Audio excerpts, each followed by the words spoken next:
Hello મિત્રો, જય માતાજી, હર હર મહાદેવ. મારી નાનકડી યુટ્યુબ ચેનલમાં તમારું સ્વાગત છે. અને આજે આપણે જવાના છીએ મહુવાથી 5 કે 6 કિલોમીટર થાય છે ભવાની માનું મંદિર. તો ત્યાં જઈને આપણે મળીએ અને અમે દર્શન કરીને તમને કરાવશું અને ત્યાં જઈને મળીએ. જય માતાજી.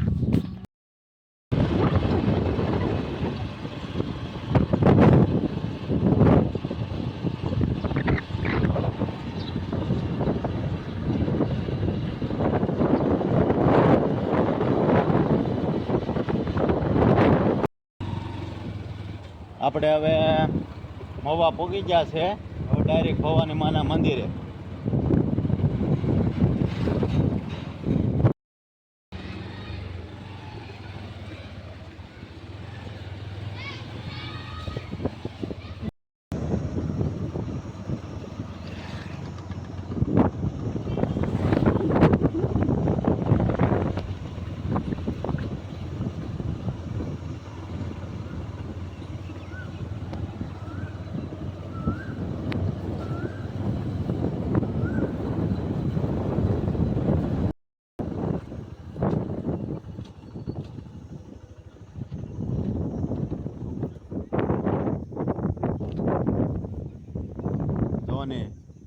હું કરે ને મજા જો કેમ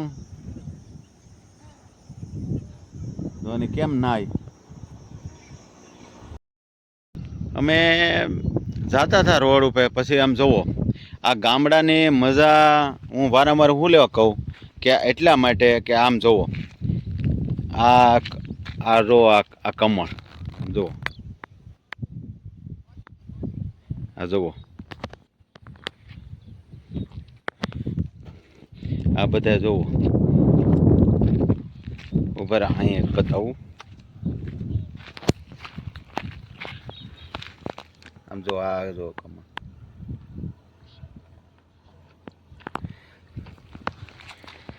જો અહીંયા જુઓ, આ જ્યાં નજર પોગે ને ત્યાં એ જ કમળ કમળ. આમ તો જુઓ, આ હું વારંવાર એટલે જ કહું છું કે ગામડાની મજા જ આ છે. આમ જુઓ રવાની જુઓ છે ને,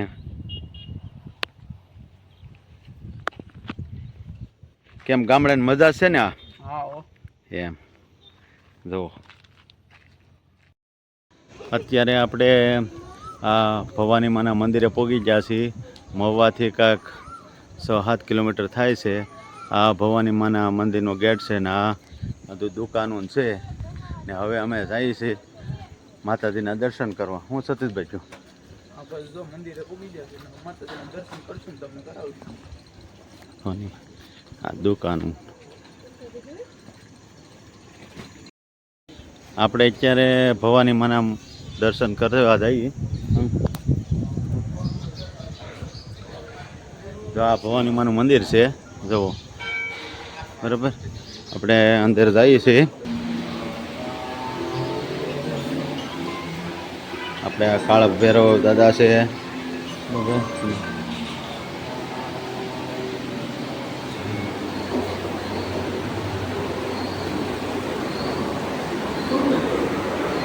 આ આપણે મહાદેવ છે, મહાદેવની શિવલિંગ છે, બરાબર.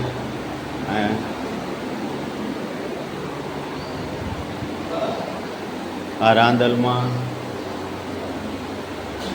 ને ગણપત દાદા છે.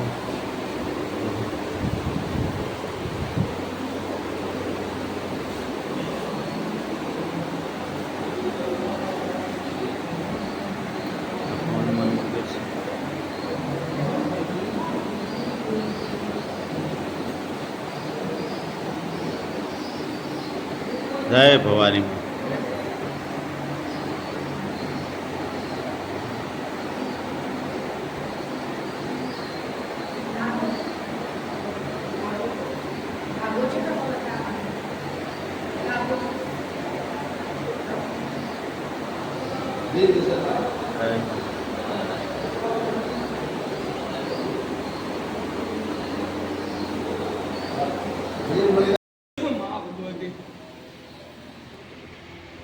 આપણે બાપુ બેઠા છે. બાપુ, આ મંદિરનો ઇતિહાસનું કાંઈક તમે કહેશો? આ ભવાની માતાનું મંદિર ભાવનગર જિલ્લાના મહુવા તાલુકાના ગતપર ગામના દરિયાના બીચ ઉપર મા ભવાનીનું મંદિર આવેલું છે. અહીં હજારો યાત્રિકો માતાજીના દર્શન કરીને એને ધન્યતા અનુભવે છે.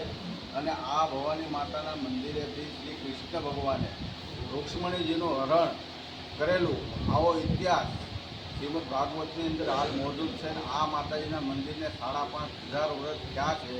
અને આ માતાજી રોજે 3 સ્વરૂપ બદલે છે. સવારે બાળ સ્વરૂપ હોય, બપોરે યુવા હોય, સાંજે બુઢા સ્વરૂપ આવે માતાજીનું. આવો ઇતિહાસ છે. એટલે આ દરિયાના બીચ ઉપર માતાજીનું મંદિર છે. એટલે યાત્રિકો ખૂબ મોટી સંખ્યામાં માતાજીના દર્શન કરીને પોતાના જીવનનો ધન્ય અનુભવે. વાહ બાપુ, વાહ વાહ બાપુ. ભવાની માનું મંદિર છે અને અહીંયા માતાજી 3 સ્વરૂપ બદલે છે. સવારમાં બાળ વેચતા, બપોરે યુવા ને પછી આંચકડે એમ કહે છે કે ઉધા સ્વરૂપ બદલે છે. આ માતાજી 3 રૂપ બદલે છે. અહીંયા સાક્ષાત ભવાની માં છે. જય ભવાની માં, જય હનુમાન દાદા.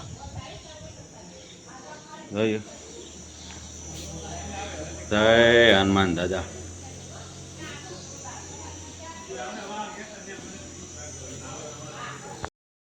આ ભવાની માનું મંદિર છે, બરાબર. અહીંથી જવાય ને પછી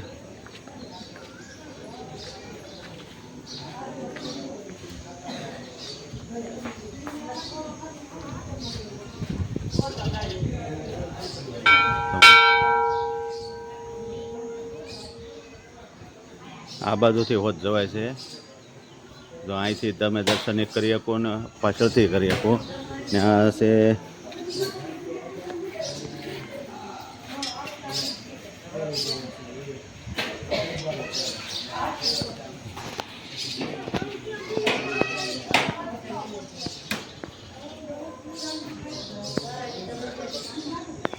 ને આ ઉપરથી જો આ રીતનું દેખાય છે.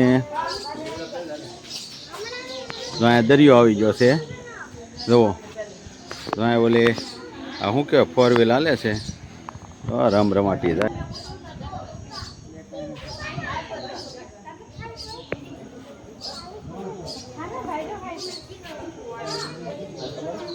આ મંદિર છે અને તો અહીંયા બાજુમાં જ દરિયો છે.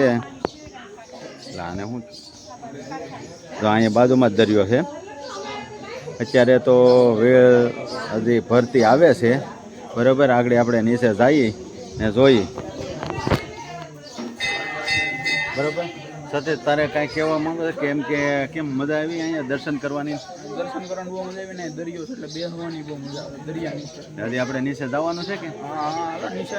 હા, બરાબર. નીચે અમે જઈએ છીએ. ઉપર તો ભવાની માના દર્શન કરી લીધા છે, બરાબર. ને પબ્લિક અત્યારે તો ઓછું છે. જો નીચે જવું ને, હે?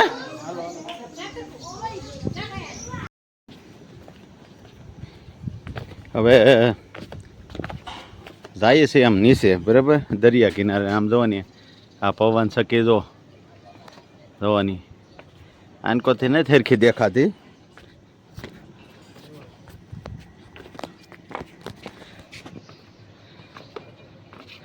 જોવાની પવન સકી. પછી જઈએ છીએ અમે ભવાની માના દર્શન કરી લીધા છે. હવે જઈએ છીએ નીચે. અત્યારે તો દરિયાની ભરતી હજી તો બહુ આઘી છે. હજી તો લગભગ મને એમ લાગે કે આવવામાં હજી 2-3 કલાક વહી જાય. આપણે જાવું આગળ ને તમને બતાવીએ, બરાબર. કેમ કે જો હજી તો આ દરિયા કિનારો આવો છે ભાઈ, જોવાની. આ નાના બાળકો માટે આ છે. તો આ રમવાનું ને આપણે આમ આગળ જવું ને સતીશ?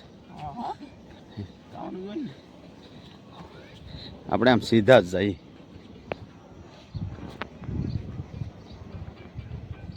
ને આ ભવાની માનું મંદિર જો અહીંયા આવ્યું.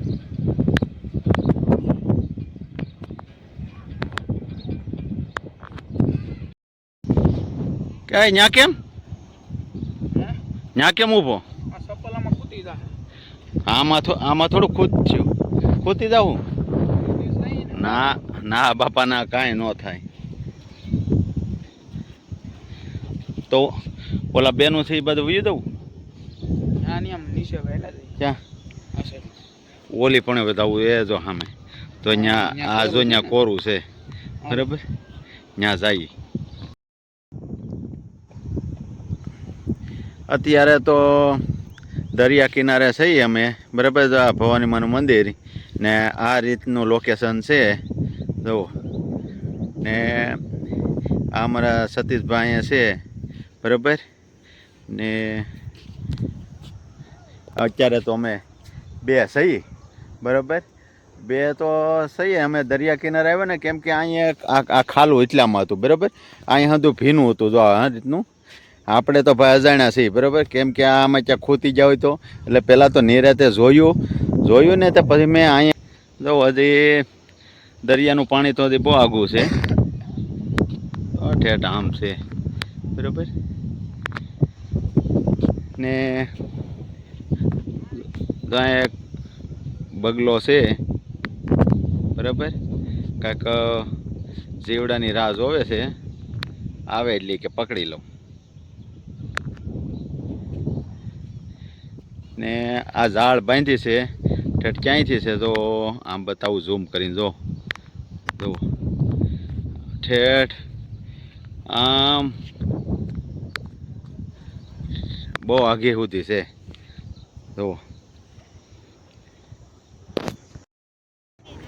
હવે તો દરિયા કિનારેથી જઈએ છીએ બરાબર હવે અમે લાર્યું છે ત્યાં જઈએ છીએ બરાબર ને જો આવું કાંઈક ભીનું આવી ગયું છે બરાબર છે હવે તો ખબર છે કાંઈમાં ખુશ છું કાંઈ નહીં થાય બરાબર પેલા ખબર નથી હે પેલા નથી ખબર હા એટલે આમ જો હાવ નિરાતે હાલતા હતા હવે તો ખબર પડી ગઈ કે આમાં કાંઈ થાય નહીં તો પબ્લિક આવે છે ધીમે ધીમે બરાબર ને પબ્લિક આવે છે ને અમે જઈ છીએ અમે નીકળીએ છીએ બરાબર પણ અહીંયા ઠંડુ વાતાવરણ હો દરિયા પાસે ઠંડુ વાતાવરણ રહે ને હા કેમ ભેજ કે વાળું રહ્યું ને હા ભેજવાળું કેમ કે અહીંયા તડક્યા જેવું કાંઈ લાગતું જ નથી કેમ લાગે મજા આવે ઓલી ગાડીમાં બેવું છે આ ગાડીમાં આરામ હે મજા આવશો હા શું કહું નહીં નથી બેહું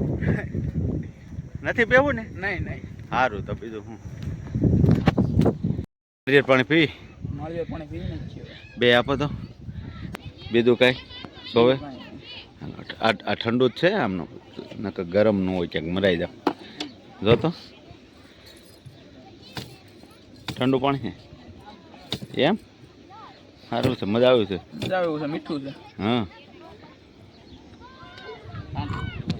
હે ના ના એ તો બરાબર છે જોવાની આ દરિયા કિનારો ને આ ત્રોફું જોવાની આમાં પછી કાંઈ થોડું ઘટે મજા છે કેમ લાગે દરિયા કાંઠે આવીએ ને નાળિયેર પાણી પીવું પડે ને વાહ ભાઈ વાહ આ પબ્લિક આવ્યા કરે કે હા હાલ્યા કરે તમારું તો વાંધો નહીં લખીને આવ્યા એ આપણે મિલા કરે પહોંચો એ આપણે હવારે લખ્યું હોય નસીબમાં લખાઈ ગયું ત્રીસ મળવાનું છે વાહ ભાઈ તમને બોલાવ્યા નથી હા સાચી વાત છે હા તમે રાઈડ કે કાંઈ હાદે નથી કરી કે અહીંયા આવો એમ વાહ ભાઈ વાહ નસીબમાં લખ્યું હોય ક્યાંય ન જાય સાચી વાત છે બસ આજ માટે એટલું જ હતું જો મારો બ્લોગ ગમ્યો હોય તો લાઈક કોમેન્ટ ને સબસ્ક્રાઈબ કરવાનું ભૂલતા નહીં મહાદેવ બધાનું ભલું કરે જય માતાજી